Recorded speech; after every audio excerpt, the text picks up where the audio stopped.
May 8, 1945. Winston Churchill stood on a balcony overlooking Whitehall, waving to a crowd of hundreds of thousands celebrating victory in Europe. The war against Hitler was over. Britain had survived. Churchill smiled for the cameras. He flashed his famous V for victory sign. He gave speeches praising the Allied triumph and the unity of Britain, America, and the Soviet Union. But Churchill was lying. Not about the victory, about the unity. Because just days earlier, Churchill had given his military chiefs an order so explosive that it would remain classified for the next 50 years.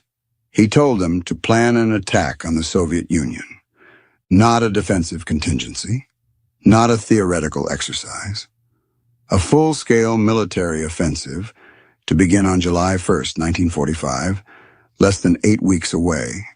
The target was the Red Army, the same force that had just helped destroy Nazi Germany. The operation had a code name that Churchill himself may have chosen. Operation Unthinkable. And for half a century, the British government denied it ever existed. Churchill's distrust of Stalin wasn't new. It went back to the beginning of the alliance itself. In November 1943, Churchill traveled to Tehran for his first meeting with both Roosevelt and Stalin together. He expected the conference to cement the Western alliance against Soviet expansion. Instead, he watched in horror as Franklin Roosevelt publicly sided with Stalin against him. Roosevelt mocked Churchill at dinner to make Stalin laugh. He dismissed British concerns about Soviet intentions in Eastern Europe. Churchill returned from Tehran deeply shaken.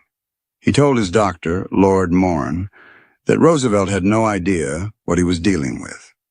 Stalin wasn't an ally. Stalin was a predator, waiting for the right moment to devour everything he could reach.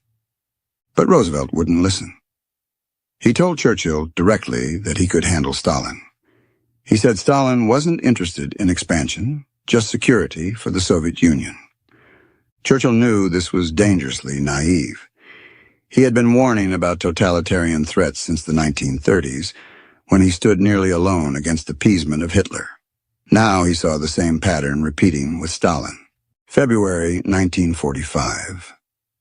The Big Three met again at Yalta, in the Soviet Crimea. Roosevelt was visibly dying.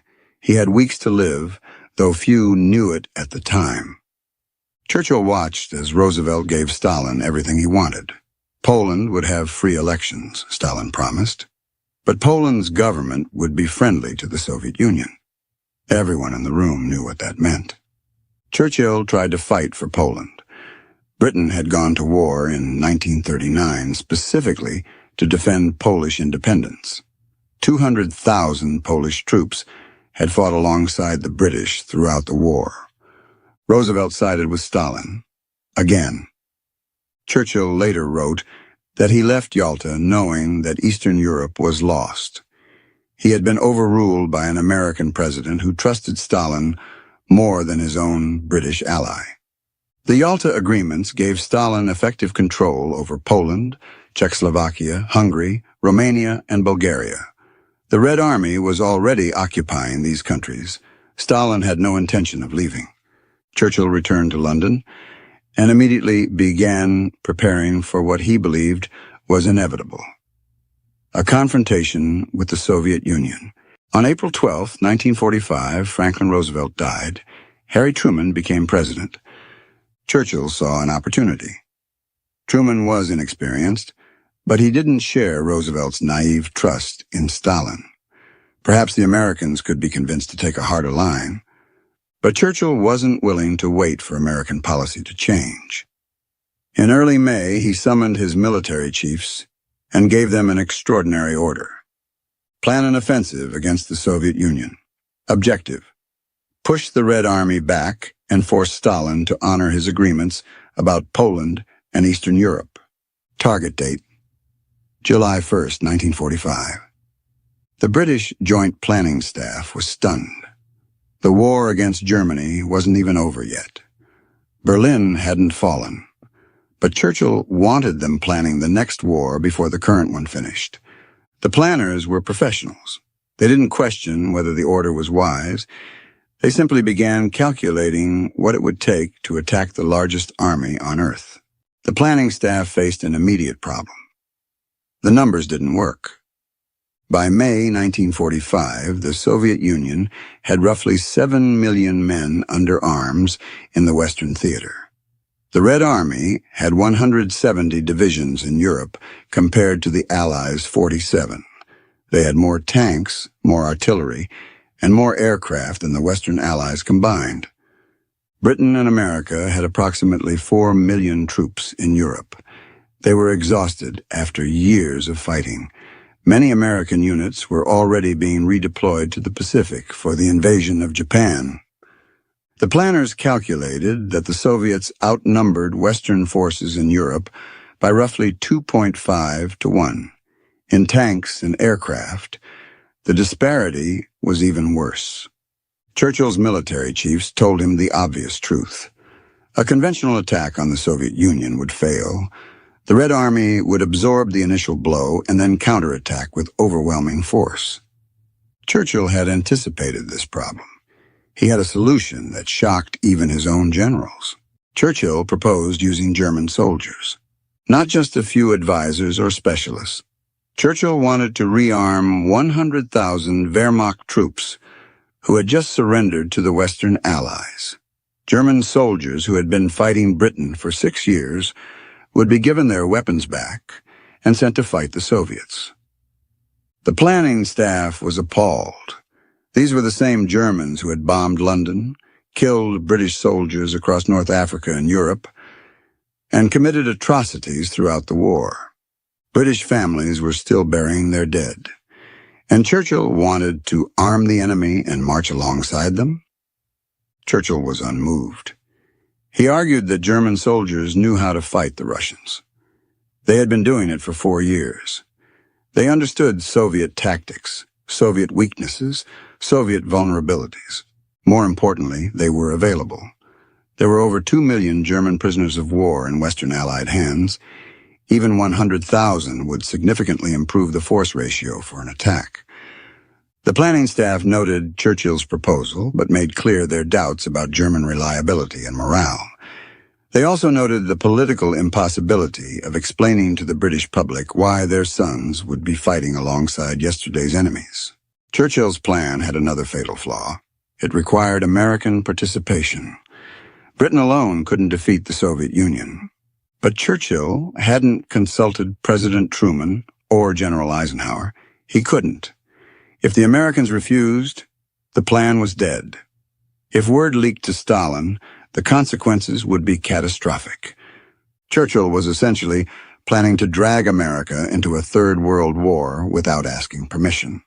The planners assessed American participation as doubtful. There was also the Pacific War. America was still fighting Japan. Truman's focus was ending that war, not starting a new one in Europe. By late May 1945, the Joint Planning Staff completed their assessment of Operation Unthinkable. Their conclusion was devastating. The operation was hazardous. In military planning language, this was as close as professional officers came to saying suicidal. The planners laid out the problems. Soviet numerical superiority was overwhelming. Soviet morale was high after their victories. Soviet industry was producing weapons at a rate the West couldn't match.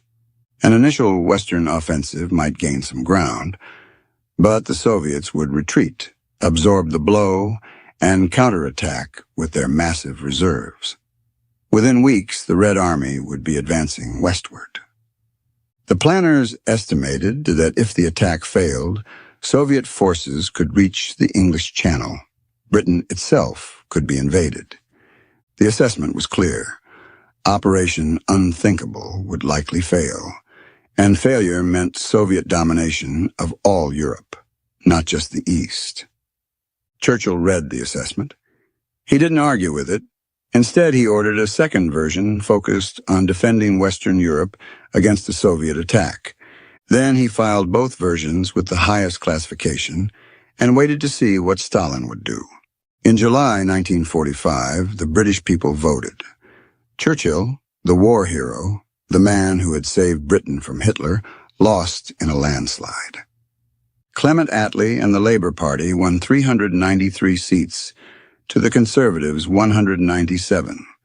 The man who had ordered Operation Unthinkable was no longer in power. Churchill handed power to Attlee on July 26, 1945. Operation Unthinkable went with him into the classified files, unknown to the new government, unknown to the public. Attlee had no interest in military confrontation with the Soviets. The plans sat in sealed folders, waiting. Operation Unthinkable remained classified for over 5 decades. The British government denied its existence whenever questions arose. Historians suspected something. Churchill's rhetoric in 1945 and 1946 was increasingly hostile to the Soviet Union. His famous Iron Curtain speech in March 1946 warned that Soviet domination of Eastern Europe was permanent and dangerous. But the idea that Churchill had actually planned to attack Stalin seemed too extreme. Most historians dismissed it as speculation. Then in 1998, the British Public Record Office declassified the documents. Operation Unthinkable was real. Churchill had ordered an attack on the Soviet Union for July 1, 1945. He had proposed rearming 100,000 German soldiers. He had been willing to risk World War III to prevent Soviet domination of Eastern Europe. Every detail that seemed too extreme to believe was confirmed in the official files. The question that Operation Unthinkable raises is uncomfortable. Was Churchill right? The plan was militarily reckless. The Joint Planning Staff correctly assessed that it would probably fail. An attack on the Soviet Union in July 1945 would likely have resulted in Soviet armies reaching the Atlantic. But Churchill's underlying analysis was correct. Stalin had no intention of honoring his agreements. Eastern Europe was going to fall under communist dictatorship. The Western democracies were going to do nothing to stop it. Churchill saw this clearly while Roosevelt was still promising that Stalin could be trusted. Churchill understood that the wartime alliance would collapse the moment the war ended. The Iron Curtain descended exactly as Churchill predicted. Millions of people in Eastern Europe spent the next 4 decades under Soviet domination. The Cold War lasted until 1991. Operation Unthinkable was impossible. But Churchill was right about why it felt necessary. Operation Unthinkable reveals something important about Churchill and about leadership in crisis. Churchill was willing to consider options that others dismissed as impossible. He asked his military chiefs to plan for something that seemed insane because he believed the alternative was worse. He was wrong about the military feasibility, but he was right about the strategic problem. The Soviet Union was an enemy pretending to be an ally. The post-war world would be shaped by that reality. Churchill's greatest strength was his willingness to see threats that others denied. He had done it with Hitler in the 1930s when almost everyone else wanted to believe that peace was possible. He did it again with Stalin in 1945. The difference was that in 1939, Britain had options. In 1945, it didn't. The military balance made confrontation impossible. Churchill had to accept an outcome he hated because the alternative was even worse. Operation Unthinkable failed. The Cold War happened instead. But for a few weeks in the spring of 1945, Winston Churchill tried to prevent it with a plan so audacious that his own government hid it for 50 years. That's the story they kept classified until 1998. The operation they called Unthinkable, and the Prime Minister who was willing to think it anyway.